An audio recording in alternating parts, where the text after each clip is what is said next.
Quart d'heure corrézien, le magazine d'information hebdomadaire de RGB, Bram FM, RCF Corrèze, Radio Pac et Brenige FM. Réalisé et présenté par Olivier Sérac. Bonjour tout le monde et bienvenue dans ce nouveau portrait du quart d'heure corrézien. Portrait d'un éleveur haut-corrézien installé à Saint-Mère-les-Oussines sur le plateau de Millevaches. Un éleveur qui, vous allez l'entendre, se pose beaucoup de questions sur l'avenir de son métier et donc de son entreprise. Alors sans plus attendre, je vous embarque dans ma voiture en direction du plateau à l'est de Buja. Le quart d'heure corrézien avec Baptiste, c'est parti.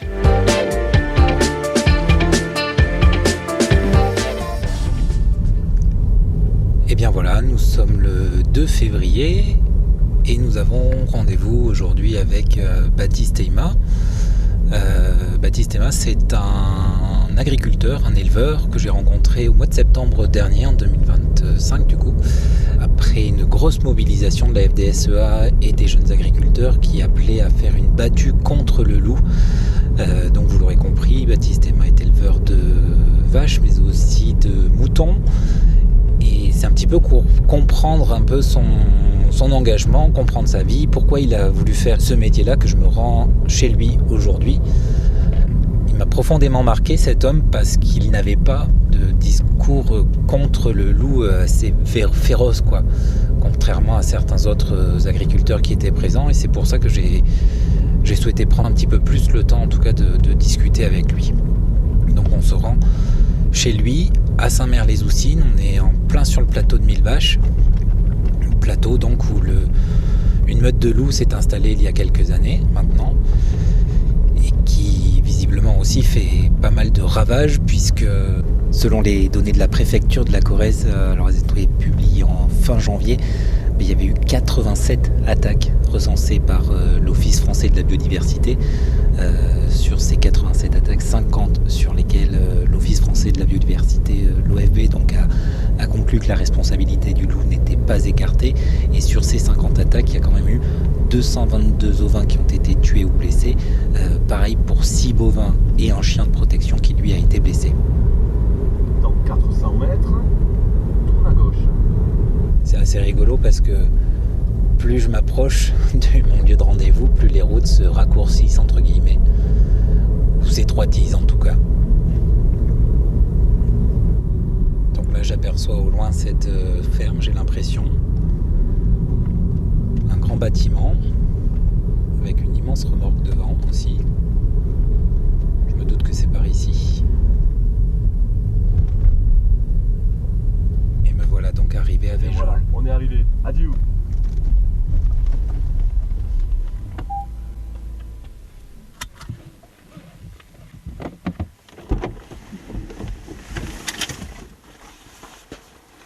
Bonjour monsieur. Merci de me recevoir aujourd'hui. Alors, il faut bien communiquer le plus possible. Vous allez bien ? Là, ça va. Oui. Aussi. Ça va, je vous remercie. Là, c'est chez mes parents. Parfait. Non, moi je voulais vous revoir quelque part parce que vous m'aviez énormément touché en septembre dernier. D'accord. Là, je vais me mettre à côté pour avoir le train, bien entendu. Je vais juste vous laisser vous présenter qui êtes-vous. Baptiste Eyma, je suis agriculteur sur Saint-Mère-les-Oussines depuis 2008. J'ai 38 ans, bientôt 39. J'ai suivi une formation agricole, un bac BTS, et voilà, l'élevage. Originaire d'ici ? Oui. Pourquoi vous avez choisi cette formation-là ? J'avais commencé notre formation dans le bâtiment et le génie civil. Je me suis vite rendu compte que c'était pas forcément fait pour moi, trop rigoureux. Et mon père avait une ferme avec son frère. Et finalement, j'ai souhaité me réorienter, donc j'ai refait une première et j'ai fait un bac techno-agricole à Limoges, au Vazé. Et après, j'ai fait un BTS gestion-comptabilité à Périgueux, agricole toujours. Et à la suite du BTS, je me suis installé en reprenant du terrain juste de l'autre côté de la commune. J'ai augmenté un peu les vaches, monté le troupeau de brebis. Parce qu'en fait, quand j'ai repris le terrain, j'avais un partenariat avec le conservatoire des espaces naturels. C'est-à-dire que quand la ferme a été disponible, moi j'en ai pris une partie, le conservatoire en a pris une partie, et un autre collègue qui en a pris une autre partie, et le corps de ferme et quelques hectares ont été pris par encore une autre personne. Donc ça a commencé comme ça. C'était en quelle année ça ? Ça c'était 2007-2008. Donc de fait, 2007-2008, vous êtes 3 agriculteurs Oui. en partenariat donc avec... Mais en fait, c'est pas vraiment un partenariat, c'est que la ferme existante s'est disloquée, si vous voulez, comme beaucoup de fermes ici. Il y en a un qui a pris un bout, moi j'ai pris un bout, le conservatoire un morceau. Tout le monde y trouvait plus ou moins son compte. Et moi, ça me permettait de m'installer, parce qu'il faut savoir que pour s'installer, à ce moment-là, il fallait une surface minimum d'installation, une SMI. Et en fonction des régions, il faut plus ou moins d'hectares. Et chez nous, c'était 34 hectares. Donc, moi, j'ai acheté 36 hectares, donc avec mon père et mon oncle. Et on a loué 56 hectares au conservatoire. Le but, c'était, il y en avait une partie où je devais faire pâturer des génisses et une partie où je faisais pâturer les moutons. Donc réouverture de milieux naturels, landes, tourbières, etc. Et le marché commun allait bien, quoi. Chacun y trouvait son compte et c'était... Moi, je trouvais ça bien. Voilà. En gros, vous participiez, vous aussi, à la création des paysages que l'on voit aujourd'hui. Ah bah, clairement, enfin, les agriculteurs sur le plateau de Millevaches et même ceux de toute la France participent beaucoup au paysage qu'on a, d'autant plus chez nous, on a des milieux naturels assez présents et importants. C'est pas tout plat, il y a du vallon, des trous d'eau, des landes, des parcours, des forêts, et on a notre place, quoi, au milieu de tout ça. Et il y a ces fameuses tourbières.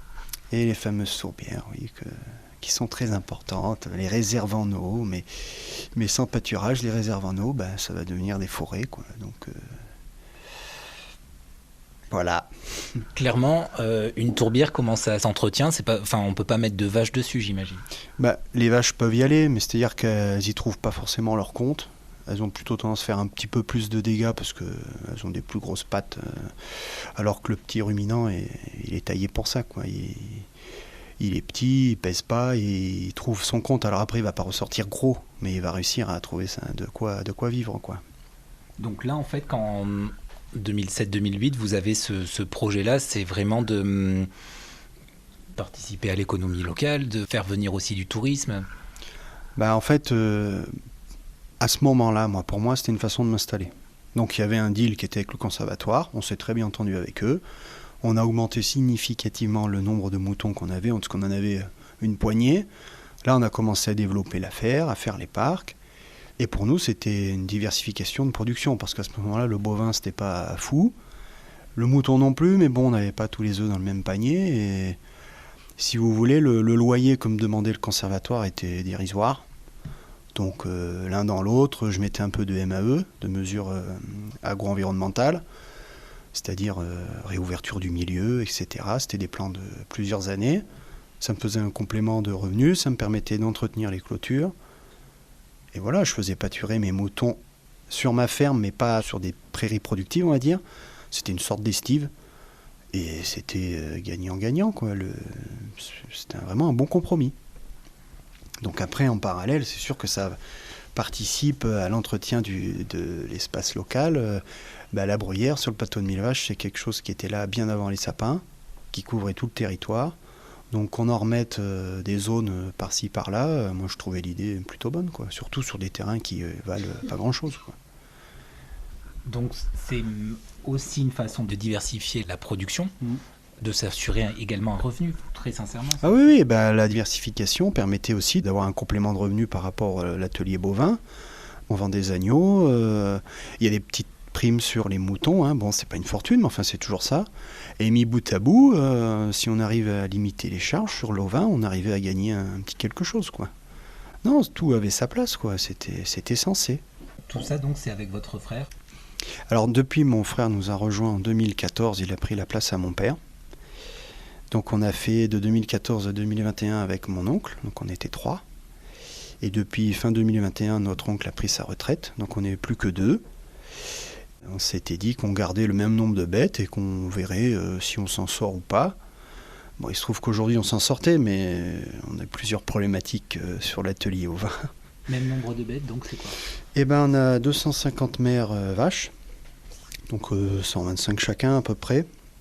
Et on avait les brebis, on est monté jusqu'à 250 brebis. Et maintenant, on en a 80, et l'année prochaine, je pense qu'on n'en aura plus que 15. Voilà. Parce que... alors, c'est pas que les prédations du loup, mais on va dire que c'est la goutte d'eau, quoi. C'était déjà beaucoup de travail. Et là, en plus, on nous rajoute ça. C'est vraiment en charge de travail, c'est quand même conséquent pour voir que c'est pas grand-chose, cet atelier, mais ça nous rajoutait beaucoup de travail. Le fait de déplacer les parcs électriques, les rentrer, les sortir... Enfin bon, puis dormir la nuit, c'est compliqué, quoi. Déjà que sur le bovin, on l'a, mais là, les moutons, ils se faisaient taper à chaque fois, quoi. On a eu 10 brebis tuées en 2025, quoi. Donc, c'est moins que 30, mais c'est toujours 10 de trop, quoi. Donc, ça, plus ça, plus ça, ça a fait que, aujourd'hui, j'ai préféré voir... On s'est arrangé avec le conservatoire, parce que par rapport au conservatoire, il faut savoir que j'avais quand même des obligations d'entretien du territoire avec ce petit ruminant, quoi. Et vu que le nombre diminuant, j'avais du mal à respecter mes engagements, on a trouvé un compromis, c'est qu'ils reprennent une partie du terrain où je faisais pâturer les moutons. Et ils vont essayer de trouver quelqu'un d'autre, mais comme ils m'ont dit, ça reste difficile parce que c'est vraiment dans la zone impactée par le loup, quoi, aujourd'hui. Donc, Vous m'avez dit 10, c'est moins que 30. Ben oui, parce qu'il y a 2-3 ans, en une attaque, on en avait eu 22. Bon, on n'avait pas de moyens de protection à cette époque-là.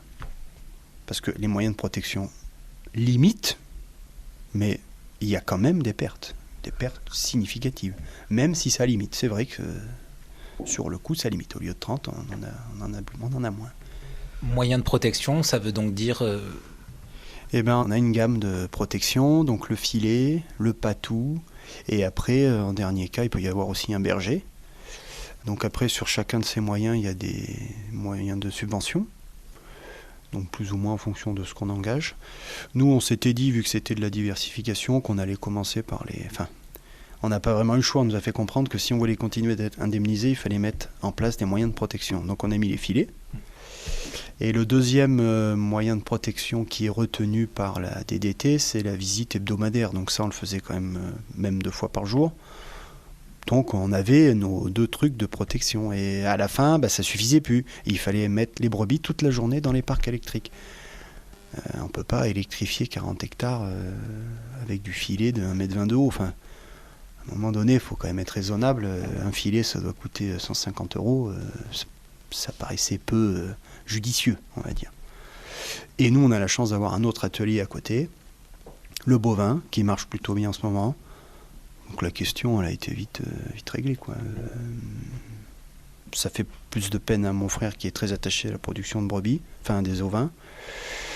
Mais il faut savoir être pragmatique parfois. Et c'est vraiment dommage, mais aujourd'hui, on ne va pas se dédoubler pour aller faire une production qui va se faire attaquer avec des impacts économiques importants.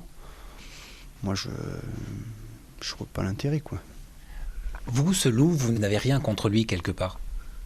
Mais moi, le loup, j'ai grandi comme la plupart de mes voisins, j'imagine, et de ma génération. C'est beau, ça reste un prédateur, mais c'est quand même un prédateur super intelligent. Il y a une gestion du groupe qui est incroyable. Et tant qu'on n'est pas mis devant le loup, on trouve ça chouette, c'est beau un loup. Moi, je l'ai trouvé bien à Chabrière en Creuse, là-bas, c'était très bien. Mais dans un parc fermé. Quand on est confronté à ces dégâts, c'est pas la même, quoi. Je sais pas quoi dire de plus. C'est juste que de loin c'est beau, de près on s'en passe, quoi. Et de près, vous, c'est vraiment dans votre activité économique, celle qui vous fait vivre aussi. Voilà, exactement. C'est que ces prédations nuisent directement à notre chiffre parce qu'on va le perdre sur notre revenu, quoi. Alors, c'est bien beau de donner des subventions et des compensations à tout, mais enfin, pour un problème qui n'était pas là il y a 5 ans, c'est trouver une ligne de budget supplémentaire pour quelque chose qu'on se passait très bien et tout allait très bien. Enfin, il n'y avait pas de problème là-dessus. C'est un vrai problème. Aujourd'hui, moi, j'y vois pas vraiment de solution, à part que l'État se débrouille à nous en protéger. Moi, c'est vraiment une problématique incroyable. C'est donc sur cette question que se pose Baptiste Aima que je vous laisse aujourd'hui. Une question qui a des conséquences pour son métier et son avenir. C'est la perspective du prochain numéro à retrouver la semaine prochaine. En attendant, je vous souhaite de passer d'excellents moments en Corrèze ou ailleurs. Retrouvez le quart d'heure corrézien en réécoute sur nos sites internet, mais aussi sur les plateformes d'écoute Spotify, Deezer et Apple Podcasts.